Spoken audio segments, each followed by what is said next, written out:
Hello Aarti Kapoor ఆర్తికమ్మ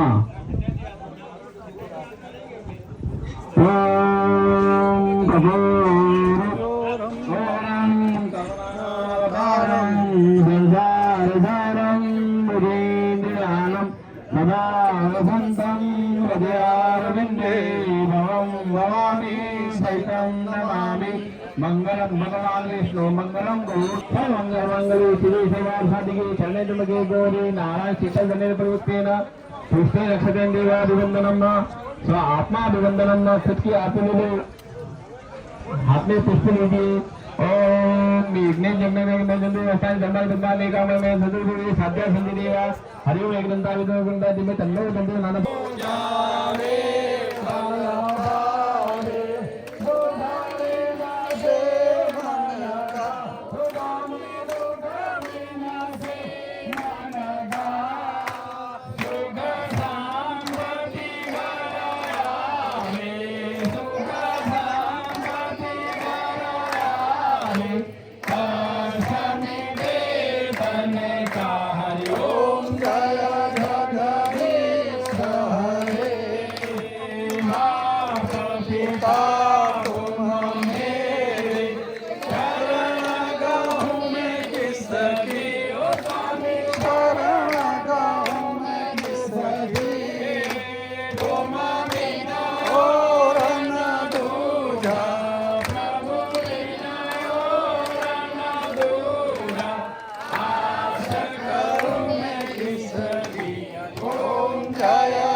Om Jaya Shivaya Omkara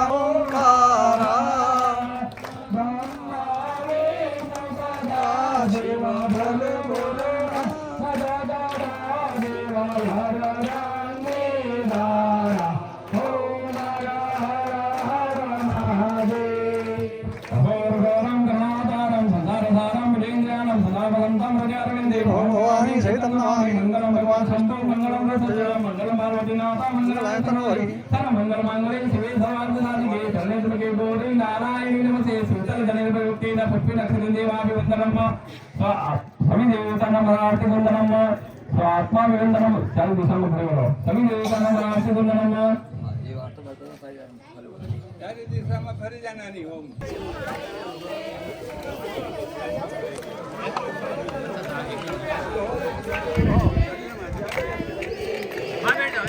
बैठा उधर बैठा भाई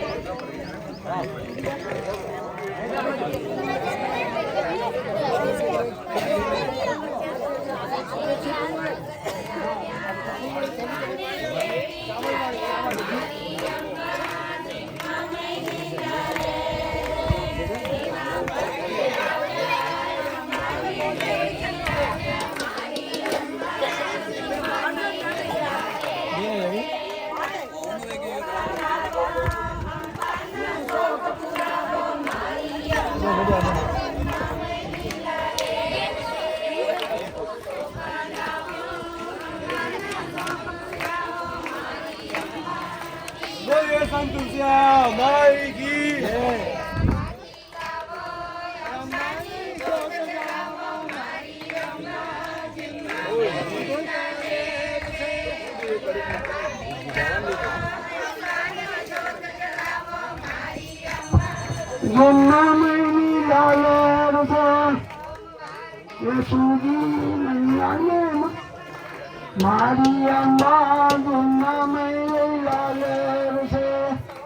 हरी सूजी मंगल ने मेवा बना लिया हमारी अम्मा जिन्ना मैंने लाले से तुम्हारी बर्फी गुरुवारी बना लिया हमारी अम्मा जिन्ना मैंने लाले से बर्फी गुरुवारी बना लिया हमारी अम्मा जिन्ना मैंने लाले से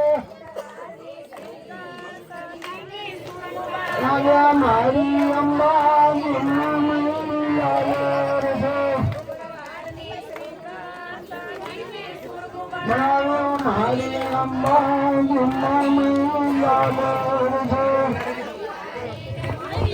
पुरानी तोड़ी बना ली हमारी अम्मा जिन्ना मैंने लाले से जिन्ना है बना रे हमारी अम्मा जिन्ना मैंने लाले से हमारी अम्मा जिन्ना मैंने लाले से तुम्हें आत्मन हमारी अम्मा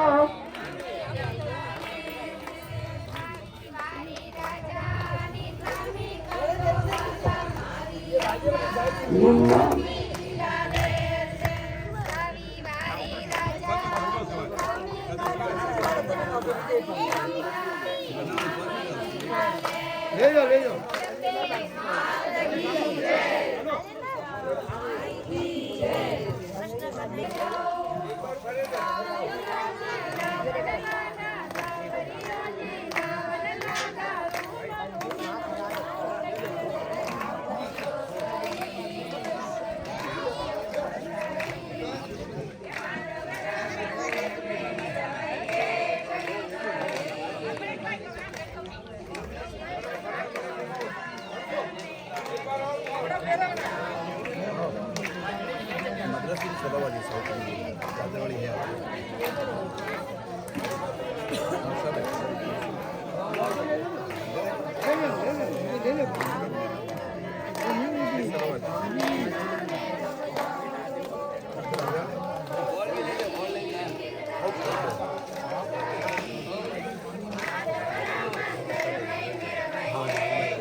माता जी हयात थे, नवाज के बाद भी लोगों को ज्यादा जो संपर्क में आते थे उनको कहता था सेगांव, शिरडी, सावरिया सेठ के बाद सेरिया एक कल्पना नहीं की होगी।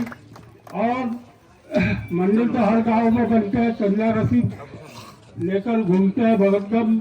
मैं भी बचपने से कई बार घुमा हूँ, महाराज जी के साथ भी घुमा हूँ, लेकिन ये पहला अवसर आया कि अभी तक हमारे को पैसे मांगने के लिए कहीं नहीं जाना पड़ा, न सेरिया में, न फालदा में, न शंकर जी ने दिए, न गड्ढा जी ने दिए, न गाँव वालों ने दिए, न भागत छोकरे ने दिए, न छप्पन ने दिए। ये हमारे लिए गर्व का बात है। इसलिए गर्व का बात है कि ये लिस्ट ऊपर से बन चुकी है, देवताओं ने बनाई है। तुलसा माई के दस्तखत है, जिसके भाग्य में होगा वो पैसे यहाँ आ जाएगा।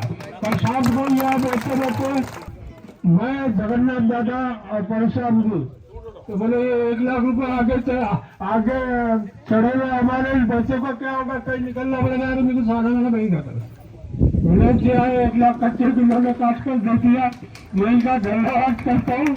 और 1 लाख और भगत ने दे दिया। ऐसे कई लाइन में बढ़े रहे, लेकिन जो भी पैसे पात्र आदमी है या जो गरीब है उनको मैं कहना चाहता हूँ कि फूल में फूल पकड़े, अल्लाह काम में हंसो, रसीद बुके लेने घरे आवेगा। कहीं भी गाँव वाला बाहर जो नहीं, नहीं तो तुम्हारा पैसा तुम्हारे खोजा में नहीं जाएगा। एवं अरबपति करोड़पति में दिखे हैं जो बाहर गाँव ना आदमी अभी नहीं बाद गाँव वाला ना एना मारा मारना है, हमें नबारना है, पैसे में चला को मारा अलग कैसे किसी के मारा जिंदगी में आने को महाराज जी पधारे हैं। ये आशीर्वाद आनेगा, भेड़िया लो, तोड़ा लो, छप्पन लो, हमारा भगत लोग इन माता प्रेम लो आशीर्वाद। अखंड मंडलाकारं व्याप्तेन चराचरं तद्गतं दर्शितमेन तस्मै श्री गुरुवे नमः। हम किसी भी आराधना और प्रार्थना करते हैं माँ और गुरु की, और आज बड़ा परम हर्ष है कि माँ के काम के अंदर हमारे वागड़ के पीठाधीश्वर अच्युतानंद जी महाराज का आज हमको जो सानिध्य प्राप्त हुआ है वो अलौकिक है, अतुलनीय है। और ब्राह्मण समाज के लिए ये बड़ी गर्व की बात है। साथियों, मैं ये निवेदन करना चाहता हूं कि नीति और नियति आपकी सही है तो आप समझो कोई भी कार्य आप हाथ में लेते हो वो कभी अधूरा नहीं रहता है। और यह पुण्यधाम है। यहाँ पर मैंने शंकर भाई ने मेरे को बताया कि एकादशी को हो यहाँ पर भजन मंडली माता जी द्वारा की जाती थी, जिसमें महिलाएं, अब महिलाओं को तो पहले भी ये कहा श्रीमती, श्री मने लक्ष्मी और मति मने बुद्धि। मति मने बुद्धि। अगर घर वाले अगर कितना भी पैसा कमा ले, लेकिन उनकी बुद्धि, उनका विवेक, उनका सामंजस्य और उनका समन्वय जब तक नहीं होता है तब तक घर चलता नहीं है। इसलिए कहा है कि जननी जन्मभूमिश्च स्वर्गादपि गरीयसी। घर के अंदर माता और बहना जहां पर हैं वहीं पर आपका संबंध, आपके रिश्ते खुशहाल हैं। सब जानते हैं कि समय साथ अपने कहते हैं कि साथ कुछ नहीं जाता है। शमशान में आदमी जला के तो मुट्ठी राख है, उसकी कोई कीमत नहीं है उसके बाद। लेकिन उसके साथ भी सब कुछ दूसरा और भी जाता है। उसके कर्म जाते हैं, उसकी नियति जाती है, उसकी श्रद्धा जाती है, उसकी भक्ति जाती है, और उसका जो संबंध जो रहा है वह जाता है। और जो संबंध रहा है उसका चरित्र और चित्रण, जब उसकी तिथि आती है, घर में हम उसको करते हैं, श्राद्ध करते हैं, समस्ली करते हैं, तो उनका चल और चित्रण आपकी आंखों के सामने होता है। आज के बच्चों के अंदर संस्कार की नितांत आवश्यकता है, और संस्कृति और संस्कार तभी तक जीवित है जब तक हम ये धर्म की आस्था से जुड़े नहीं रहे। आप समझो, राम और कृष्ण, अपन कहते हैं राम रामेति रामेति रमे रामे रमे रमे सहस्र नाम तत्तुल्यम राम नाम वरानने। राम राम भी दो बार अगर आपने बोल दिया तो आपको सहस्त्र का पुण्य लगता है। कृष्ण और राम दोनों में बहुत फर्क था। कृष्ण था वो विपरीत परिस्थिति में था, राम जी है वो मर्यादा में रहे। राम आकाश पुत्र थे, यज्ञ से पैदा हुए थे, और उनकी पत्नी भूमि से पैदा हुई थी, और उनका त्याग आज सर्वव्यापी है। मां के एक वचन पर उन्होंने अपना मुकुट, कपड़े सभी त्याग कर जन और मंगल की ओर चल गए। ये हमारे ऋषियों और संतानों की और हमारे राजाओं की एक आस्था है। तो ये त्याग और तपस्या और समर्पण है, वही सबसे बड़ा है। इस सब के बावजूद भी उन्होंने कितने कष्ट सहे, ऋषियों का सहा, कईयों कहा, लेकिन उनका क्या कहना था राम का, आप पहले काम करो फिर मैं करूंगा। जब बाली का प्रसंग आता है तो आपने सुना होगा कि डायरेक्ट जब उसके भाई से जब झगड़ा हुआ तो डायरेक्ट भगवान ने कुछ नहीं किया, लड़ तू पहले। वो लड़ा, मार खाई, उसके बाद उन्होंने बाण चलाया, उसको किया, लेकिन कर्म के लिए तो आपको खुद को खड़ा रहना पड़ेगा। वहां कृष्ण सबसे विपरीत थे, क्योंकि उनके बाहर नहीं था। राम सबसे बड़े थे और कृष्ण उनके भाई के भी छोटे थे, और जब छोटे थे तो उन्होंने जो गलत काम भी दिया, गलत आदेश भी दिया, तो राम ने उसकी पालना की, लेकिन कृष्ण ने नहीं। कृष्ण ने तो कह दिया कि 100 गलती करोगे तो 100वें बाद मेरा सुधार हो सकता कि तुम्हारे शिशुपाल के गर्दन काट दूंगा मैं। उन्होंने अन्याय के खिलाफ लड़ा, और मौका आने पर अभिमन्यु को भी उस चक्रव्यूह के अंदर फंसा दिया, कहा कि भाई नहीं होता तो सब कुछ उन्होंने किया। और जब अश्वत्थामा ने उनके जो पुत्रों को मार दिया 200 के, तो उसके बाद भी वो स्थिति पैदा हो गई, क्योंकि उसके मुख का। जब राधा के प्रसंग में भी ये आता है कि जब राधा को मिले, आंसुओं में आंखों में आ गए, तब उन्होंने कहा था कि मेरे तो आंखों में अश्रु ही नहीं है। जब कृष्ण कहते हैं आपके आंखों में आंसू है, मेरे आंखों में तो आंसू कहाँ है, आप तो मेरे हृदय में बसते हो, तो आंसू कहाँ है। वो श्रवण और प्रसंग उनका आज गीता भाग्य वालों को सुनने मिलती है। भगवत गीता मतलब भाग्य से हमको उसका अनुसरण, इस जहां गंगा यमुना सरस्वती की बहती धारा है। इसलिए याद रखना साथियों, समय, संपत्ति और धन ये आपके साथ जाने वाला नहीं। इसके पहले हम अपने नियत के अंदर हम बच्चों को अपने संस्कार देकर आगे बढ़ाएं। मैंने शंकर भाई को देखा है, किसी भी कार्य, इनका तो मैंने कहा कि आपका मंदिर बना, आप आदेश दोगे वो मैं करूंगा, लेकिन ये एक समझते नहीं है। ये करुणा दया का एक सागर है कि जो दिव्यांग है, जो कुछ नहीं कर सकता है, उनके लिए इन्होंने किया है, और सर्व समाज के लिए किया है। ये नहीं कि श्री गौड़ है तो श्री गौड़ समाज के लिए किया, उन्होंने वरिष्ठ समाज के लिए किया, उन्होंने विप्र समाज के लिए किया, उन्होंने सर्व ब्राह्मण समाज के लिए नहीं किया। यह यज्ञोपवित्र का कार्यक्रम हमने किया था 151 बटुकों का, उन्होंने भी अपना पूर्ण सहयोग दिया उसमें। मतलब आप समझो कि किसी चीज को अपने साथ जाने वाली नहीं है। करेंसी भी आप देखो, ऊपर ले जा सकते हो, सबने कहा कि नहीं ऊपर कोई ले जाएगा, कोई नहीं ले जा सकता।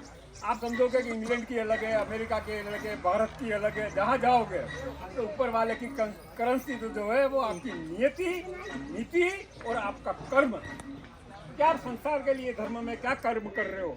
इसलिए अगर हमको पीठाधीश्वर मिले हैं और उनके धर्म की जो आस्था जगाकर आज इन्होंने वागड़ के अंदर अपना एक नाम है और बेनेश्वर धाम उसके नाम से, कृष्ण कन्हैया के नाम से ही जाना जाता है, तो हम गुरु के चरणों में मैं अपना नमन और वंदन करते हुए, चर्चा है परिचर्चा है तो बहुत होगी, लेकिन इस कार्य को आप अविलंब सभी से, स्वहृदय से, अंतरकंठ से आप मिलाकर इसको पूरा करें। और उस माता जी जो है, मेरे दास दीपक भाई ने मेरे को कहा, आचार्य ने, मैं तो पहली बार आया, उन्होंने कहा कि मैं रात को 2 बजे महाराज के साथ आके हमने यहाँ लड्डू बाटी माता जी के वहाँ खाए हैं।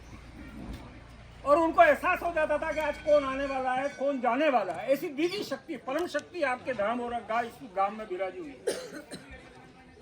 तो मैं तो आज ये समझूंगा कि मैं धन्य हो गया इस पावन धरती पर आकर कि शंकर भाई ने आमंत्रण दिया। और मैंने कहा था कि मैं कहीं पे भी 4 महीने से कह रहा था, लेकिन मैं यहाँ नहीं आ पाया। मैं जयपुर रहता हूँ, बीच में आया गया, लेकिन 1 तारीख को मैंने कहा था कि मैं निश्चित ही आऊँगा। आंखों का ऑपरेशन छोड़ के आए और वो ऑपरेशन था, मेरे साथ मनोज भी थे। मैंने कहा कि आज मैं ऑपरेशन नहीं कराऊंगा, ऑपरेशन कराना है तो बाद में जाऊँगा, लेकिन आज मैं वहाँ जाऊँगा। क्यों नहीं, सौभाग्य नहीं है। आप ये सोचते हो कि मैं यहाँ सौभाग्य से आया हूँ, कोई सौभाग्य से नहीं आता है। वो कर्मस्थली है, वो माता जी का वो स्थान है कि वो बुलाता है। हमारे महाराज जी ने, आप समझो रमेश भाई ओझा का इतना बड़ा कार्यक्रम किया, लेकिन उस समय भी वो कह देता हूँ कि मैंने किया, अरे तेने क्या किया। वो धाम का आदेश था और उस आदेश की तेने तो पालना की। हम ये समझते हैं कि मैंने किया, उसको वो अहंकार पैदा होगा, स्वाभिमान आपका पैदा होगा। उस अहंकार को त्यागना ही मनुष्यता है कि हम अहम में नहीं जिए, वहम में नहीं जिए, हम जिंदगी को अपनी असली जिंदगी में जिए। वही काम का है साथियों। आपके यहाँ पर जो आपने मुझे दिया, जो मान सम्मान दिया, उसका मैं आदर करता हूँ। और आपके माताओं के मात्र शक्ति है। और आप सब बुजुर्ग है, क्या होता है, घर के एक ताले की चाबी होता है, उसका अनुभव होता है।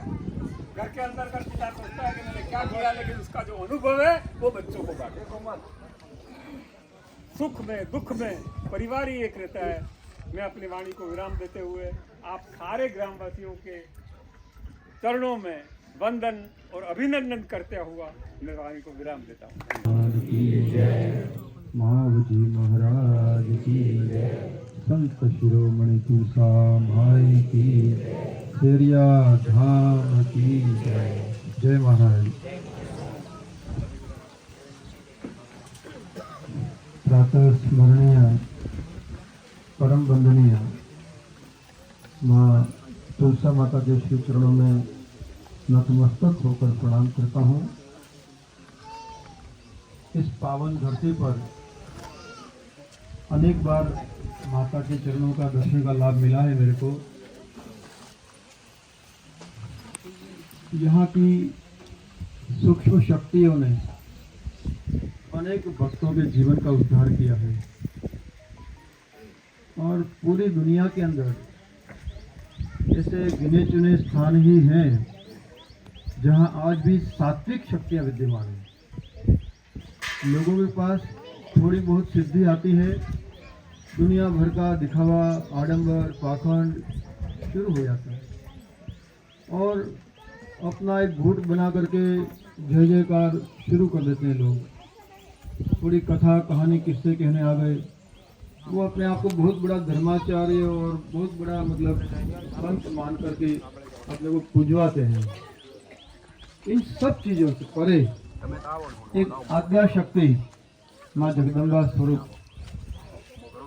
प्रातः स्मरणीय वंदनीय तुलसा माता जी ने अपने जीवन में जो तप किया वो हम में से अनेक लोगों ने देखा है। ये अलग बात है नई पीढ़ी ने उसको नहीं देखा हो, समय ना मिला हो, समझा ना हो, लेकिन अनेक प्रकार की बुराइयों को सहन करके भी सबके लिए भलाई की कामना करने वाली वो देवी आज शरीर से भले हमारे बीच में नहीं है, लेकिन सूक्ष्म शक्ति रूप में यहाँ आज हम सबको इकट्ठा करके इस शक्ति स्थल पर हमको जोड़ रही है। मैं इस शुभ अवसर पर सलाह नहीं दे सकता हूँ, लेकिन साथ जरूर दूंगा। मैं सलाह देने नहीं, साथ देने आया हूँ। और आपका जो भी ये विराट अनुष्ठान हो रहा है और उसमें तुलसी दल के रूप में जो भी मैं कर सकता हूँ, जरूर मैं परशुराम जी को निवेदन करूँगा। क्योंकि आज दुनिया में भाषण वाले प्रवचन उसको हम भूल गए, समझाते हैं। गायत्री को हम भूल गए। देखो, गायत्री की साधना और शुद्ध उच्चारण द्वारा एक एक शब्द 24 जो अक्षर हैं वो 24 अवतारों के प्रतीक है। और 24 घंटे हमें उसका स्मरण करके हम अपने जीवन का कल्याण करना चाहिए। एक छोटा सा दृष्टांत किसी महापुरुष से सुना है मैंने। एक बार क्या हुआ, एक चिड़िया, उसके बच्चे समुद्र में डूब गए। तो चिड़िया के मन में आया कि समुद्र ने मेरे बच्चे निगल लिए। तो वो क्या करती है, रोज अपनी छोटी सी चोंच में जल भर के बाहर फेंकती है। बार बार ऐसा करती है। तो दूसरी ने पूछा कि ये क्या कर रही है? क्या कि इस समुद्र ने मेरे बच्चे निगल लिए हैं, मैं इसको खाली करके दम लूंगी। किसको? समुद्र को। कौन कह रहा है? छोटी सी चिड़िया, इस समुद्र को मैं खाली करके दम लूंगी, इसने मेरे बच्चे खा लिए। तो उसने कहा कि तू पूरी जिंदगी क्या 7-7 जन्म भी गुजार देगी, कभी इसका 1% भी जल खत्म नहीं कर पाएगी, कभी नहीं कर पाएगी, इतना विशाल है ये। तो मेरी बात मान, इन्हें छोड़। तो उस चिड़िया ने क्या कहा कि भाई देना हो तो साथ दो, सलाह मत दो। देना हो साथ दो, सलाह मत दो। मुझे तुम्हारी सलाह की जरूरत नहीं है, मुझे तुम्हारे साथ की जरूरत है। हो तो दो, आओ मेरे साथ। उसको लगा कि वास्तविक माँ का दर्द क्या होता है। चिड़िया भले समुद्र खाली न कर पाएगी, लेकिन उसका संकल्प देखो कितना बड़ा है। तो उसने कहा चलो यार मैं भी साथ देती हूँ तेरे को। तो दूसरी चिड़िया ने उसको साथ दिया, तीसरी ने, चौथी ने, पांचवी ने, और जंगल की सारे पक्षियों ने उस चिड़िया को साथ देना शुरू कर दिया। और सब चोंच में जल भरते हैं और बाहर जाके खाली करके आते हैं। बात पहुँचते पहुँचते वैकुंठ में भगवान श्री हरि के वाहन कौन है? गरुड़ जी। उन्होंने कहा मैं भी तो पक्षी हूँ, कि मेरी जाति बिरादरी के लोग संगठित होकर के उस चिड़िया को साथ दे रहे हैं, मैं पीछे कैसे रह सकता हूँ? तो गरुड़ जी भी तैयारी करने लगे। भगवान ने देखा कि ये कहाँ जा रहा है, तैयारी कर रहा है। अरे भाई कहाँ निकल रहे हो? बस प्रभु जी आज मैं कुछ नहीं कहूँगा, आज मुझे जाने दो। मेरी सारी जाति बिरादरी उस चिड़िया के दुख में उसको साथ देने के लिए निकली है, तो मैं नहीं बैठूंगा, मैं भी जा रहा हूँ। उस समुद्र ने हमारी जाति की उस बच्चे को निगल लिया है, हम उसको साथ देने जा रहे हैं। भगवान ने सोचा कि यार तू चला जाएगा फिर मेरा तो काम रुक जाएगा, गरुड़ जी के बिना मेरे को कुछ काम होगा नहीं। जरूरत बजम। भगवान ने कहा एक काम कर, चल मैं भी आता हूँ यार। तुम सब मिल जाओगे तब भी कभी जल सुखा नहीं पाओगे, मुझे लगता है मेरे को भी आना चाहिए। और भगवान विष्णु भी गरुड़ जी के साथ हो गए। और जैसे ही गरुड़ जी आए समुद्र के किनारे, वो समुद्र हाथ जोड़ करके बाहर आया, कहा प्रभु क्षमा करो, क्षमा करो, लो ये चिड़िया के बच्चे वापस ले लो। तो छोटा छोटा संकल्प कार्य को सिद्ध करता है। अगर उस चिड़िया ने संकल्प नहीं किया होता तो उसको बच्चे वापस मिलते। तो आज यही है, हम सब कह रहे हैं कि हमको उन्होंने लूटा, हमको उन्होंने लूटा, हम उसका पिछड़ गए, ऐसा हो गया वैसा हो गया। नहीं, सलाह नहीं। जो भाई काम कर रहे हैं, चाहे धर्म क्षेत्र में हो, समाज क्षेत्र में हो, देश सेवा के क्षेत्र में हो, हमको साथ दें। बस जितना दे सकें, जितना समय दे सकें, हम साथ दें। तो आज ये समय की आवश्यकता है और राष्ट्र में धर्म का एक तरह से अभ्युदय हुआ है। अनेक मंदिर बन रहे हैं। आप देखो संयुक्त अरब अमीरात में मुस्लिम कंट्री है, वहाँ मंदिर बन रहा है, दुबई में मंदिर बन रहा है। कई मुस्लिम राष्ट्रों के अंदर जहाँ हम रामायण की चौपाई नहीं पढ़ पाते हैं, पढ़नी हो तो कमरा बंद करके अंदर बोलना पड़ता है, वहाँ आज मंदिर बन रहे हैं। ये क्या है? ये सब निष्कलंक अवतार के लक्षण हैं। ये सब कल की अवतार की धरती पर अवतीर्ण होने के संकेत हैं ये। और इसे जगह जगह स्थान अब जागृत हो रहे हैं। तो हमारे ये सौभाग्य की बात है कि तुलसा माता ने एक मौन साधना करी। कभी अपनी वाणी से या अपने पहनावे से या अपने ऐसा रंग रूप करके या ऐसा कुछ भी दिखावा नहीं किया और मौन साधना करते रही। और आज आवश्यकता है उस साधना को हम सम्मानित करें, उस साधना को हम वंदन करें, अभिनंदन करें। हम हर घर से चाहे जितना बन सके, ज़्यादा लाख रुपए नहीं दे सको तो 100 रुपए भी, लेकिन हर घर से आना चाहिए। ब्राह्मण समाज के हर घर से अगर 100 रुपया भी आता है तो मैं सोचता हूँ बहुत बड़ा हम सेवा कर पाएंगे और इसमें सबकी सहभागिता हो जाएगी। किसी को यह नहीं लगेगा कि यार मैंने तो सहयोग नहीं किया तो मैं कैसे जाऊँ। बूंद बूंद से घड़ा भरता है। और इस स्थान को जो भी यहाँ की समिति ने तय किया हो उस तय समय पर इस कार्य को हम पूरा करें। और ऐसा दिव्य और ये मंदिर बने, लेकिन साथ में आश्रम का रूप भी होना चाहिए उसका। ये आश्रम है वास्तव में, ये तुलसी माता का आश्रम है। ये इसका स्वरूप कुछ ऐसा हो कि माँ की मूर्ति की सेवा भी हो और आश्रम का भी दर्शन हो उसका। हम और भी सेवाएं करने में हम सेवाओं का लाभ ले सकेंगे।